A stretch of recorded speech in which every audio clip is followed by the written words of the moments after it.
بسم اللہ الرحمن الرحیم۔ آج ہم آپ کے سامنے ایک انتہائی اہم موضوع کو لے کر حاضر ہوئے ہیں، وہ ہے جنات کا موضوع۔ چنانچہ جنات کے متعلق اہل اسلام کی رائے اور علماء اسلام کی آراء کیا ہیں اور قرآن و حدیث اس کے بارے میں کیا کہتی ہیں، آج ہم اختصار کے ساتھ اس چیز کا جائزہ آپ کے سامنے پیش کریں گے۔ چنانچہ اگر ہم قرآن کریم کی طرف نگاہ دوڑائیں تو اللہ پاک جل شانہ قرآن کریم میں فرماتے ہیں وَالْجَانُّ خَلَقْنَاهُ مِن قَبْلُ مِن نَارِ السَّمُومِ، یعنی اور جن کو اس سے قبل کہ وہ گرم ہوا تھا پیدا کر چکے تھے۔ دوسری آیت میں اللہ پاک فرماتے ہیں وَخَلَقَ الْجَانُّ مِن مَارِجٍ مِّن نَارٍ، یعنی جنات کو خالص آگ سے پیدا کیا گیا۔ تیسری آیت میں اللہ رب العالمین فرماتے ہیں کہ خَلَقْتَنِي مِن نَارٍ وَخَلَقْتَهُ مِن طِينٍ، یعنی آپ نے مجھ کو آگ سے پیدا کیا اور آدم کو مٹی سے پیدا کیا۔ حضرت علامہ قاضی عبدالجبار حمدانی رحمہ اللہ فرماتے ہیں کہ جنات کی پیدائش آگ سے ہوئی ہے اور اس کا مدار سما پر ہے، عقل کا اس میں کوئی عمل دخل نہیں ہے۔ سما پر مدار ہونے کا مطلب یہ ہے کہ یہ چیز ہمیں قرآن سے بطور خبر کے ملی ہے، اس میں عقلی طور پر کسی چیز کو عمل دخل نہیں ہے کہ اس کو عقل سے ثابت کیا جا سکے۔ بہرحال قرآن حکیم کے اندر جنات کا تذکرہ اللہ رب العزت نے ایک الگ مخلوق کی حیثیت سے بیان کیا ہے، اور اللہ رب العالمین کے لشکر کس قدر ہیں اور اللہ کی مخلوق کی انتہا کیا ہے، یہ تو اللہ رب العالمین کے ماں سوا کوئی نہیں جانتا۔ چنانچہ آج ہم علماء اسلام کی آراء اور فقہا اور محدثین کی آراء آپ کے سامنے پیش کریں گے کہ وہ جنات کے متعلق کیا چیز اور کیا عقیدہ ایک مسلمان کو رکھنا چاہیے اور جنات کی حقیقت کیا ہے، اس پر تھوڑی سی روشنی پڑ جائے۔ یہ ساری کی ساری چیزیں آج ہماری اس ویڈیو میں زیر بحث آئیں گی۔ چنانچہ امام الحرمین ایک عالم ہیں، وہ اپنی کتاب ستامل میں تحریر فرماتے ہیں کہ بہت سے فلاسفہ اور فرقہ قدریہ والے اور تمام زنادقہ سرے سے شیاطین اور جنات کے وجود کا انکار کرتے ہیں۔ پھر امام الحرمین بطور تعجب تحریر کرتے ہیں کہ جو جماعت متبع شریعت صحیح الفکر نہ ہو، اس کو اس طرح کے حقائق کا انکار کرنا کوئی بعید بات نہیں ہے۔ البتہ تعجب فرقہ قدریہ پر ہے کہ انہوں نے قرآن کریم کی آیات کے ہوتے ہوئے اور احادیث کی مشہور اور متواتر روایات کے ہوتے ہوئے پھر بھی جنات اور شیاطین کے وجود کا انکار کیا۔ امام الحرمین نے وہ آیات اور احادیث تحریر فرمائی ہیں جو جنات اور شیاطین کے وجود پر دلالت کرتی ہیں، جن میں سے 3 آیتیں شروع میں ہم نے آپ کے سامنے بیان کر دی ہیں۔ علامہ ابو قاسم انصاری رحمہ اللہ نے شرح ارشاد میں تحریر فرمایا ہے کہ اکثر معتزلہ نے بھی ان کے وجود کا انکار کیا ہے، اور ان کا یہ انکار سری دلیل ہے ان کی دینی کمزوری اور دینی امور میں ان کی لاابالی پن کی۔ اسی طرح نصوص شریعہ کے ہوتے ہوئے عقلی طور پر بھی جنات اور شیاطین کے وجود پر کوئی استحالہ نہیں ہے۔ ہر صاحب عقل کا فریضہ ہے کہ جس چیز کے وجود کے اوپر نقل و عقل دونوں دلالت کرتی ہوں اس کو تسلیم کیا جائے۔ قاضی ابو بکر باقلانی رحمہ اللہ نے فرمایا ہے کہ بہت سے فرقہ قدریہ والے کہتے ہیں کہ جنات پہلے تھے اب نہیں ہیں، اور بعض کہتے ہیں کہ جنات اب بھی ہیں مگر وہ کسی طرح بھی نظر نہیں آتے کیونکہ ان کے اجسام نہایت رقیق ہیں اور وہ شعاع کی شدت نفوذ سے دکھائی نہیں دیتے۔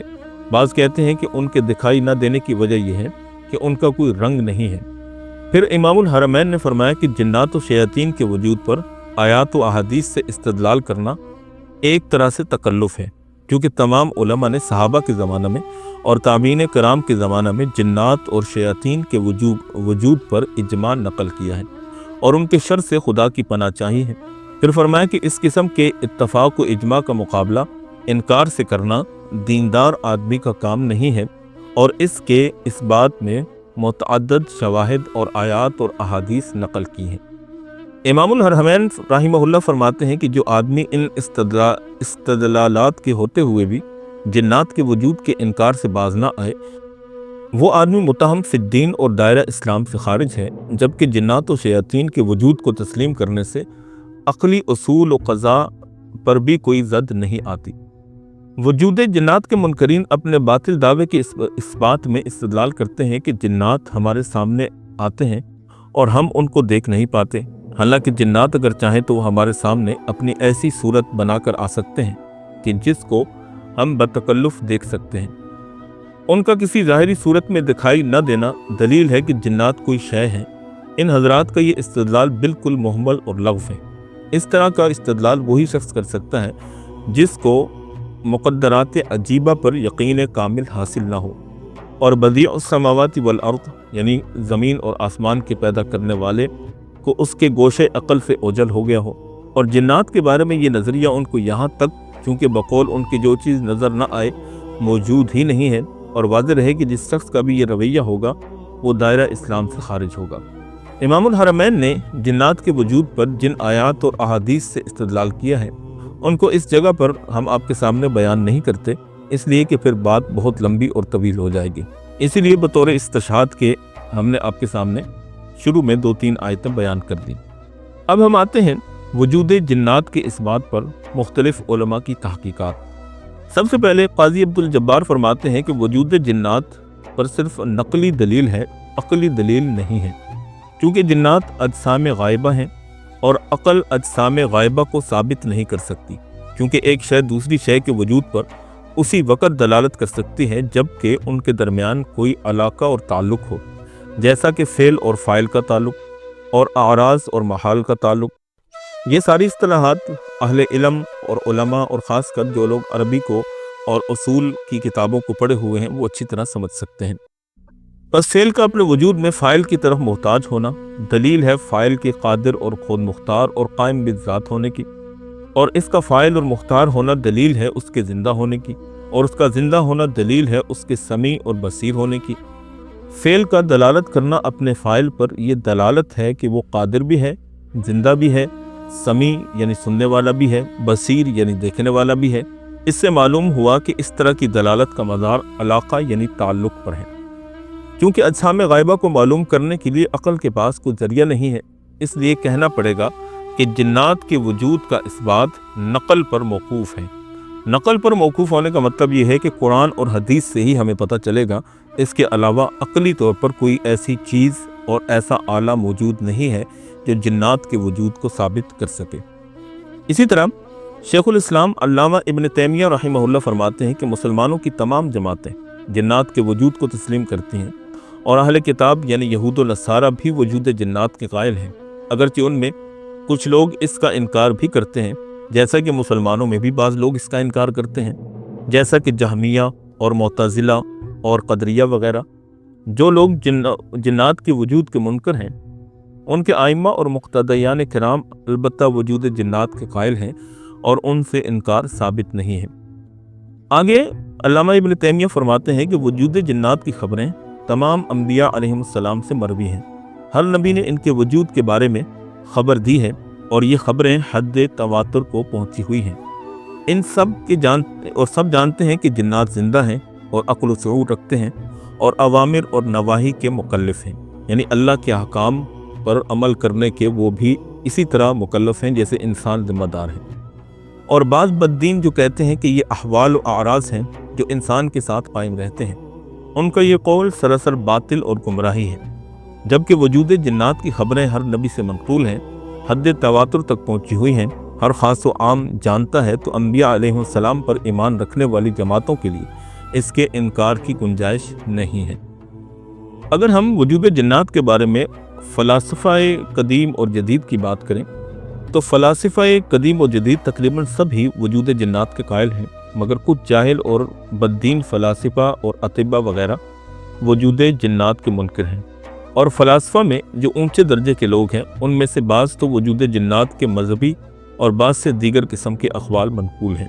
بہرحال اکثریت فلاسفہ اور اہل سائنس کی یہی کہتی ہے کہ وجود کا جنات کا وجود وغیرہ موجود نہیں ہے۔ اب ہم لفظ جن، لفظ ابلیس، لفظ شیطان کی تحقیق آپ کے سامنے بیان کریں گے۔ چنانچہ ایک مشہور امام لغت ہیں جن کا نام ابن درید ہے، وہ فرماتے ہیں کہ جن کا مفہوم انس کے مفہوم کے متضاد ہے۔ کہا جاتا ہے جنت اللیل ثلاثی مجرد سے، اجنہ ثلاثی مزید سی باب افعال سے، جنہ علیہ، یہ سب کلمان غطاء یعنی چھپانے کے معنی میں استعمال ہوتے ہیں،